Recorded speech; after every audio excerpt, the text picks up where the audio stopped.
ൃതം അടിമല തുഴുകിലുദിച്ചാഗീനം മുക്തന്മാരവ നാരായണ ജയൻ കോപം കൊണ്ട് ശപിക്കരുതാലും ഭഗവന്മയമെന്നോർക്ക് സമസ്തം സുഖവും ദുഃഖവും അനുഭവകാലം പോയാൽ സമമിക നാരായണ ജയ നാരായണ ജയ നാരായണ ജയ നാരായണ ജയ വരദ ഹരേ കൃഷ്ണ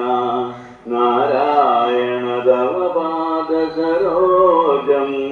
അഗമേ വിലസുക നാരായണ ജയ കൗതുകമുന്നിലുമില്ലിനി മയം അനുരേകം നിജ സായുജ്യത്തെ ഒരു ഫലമുണ്ടോ 10,000 ശബ്ദവിറന്നാൽ നാരായണ ജയം ബഹുജന്മാർജിതകർമ്മശേഷം ഇരുമുൽ കാഴ്ച നിനകിവേ ജനിമരണ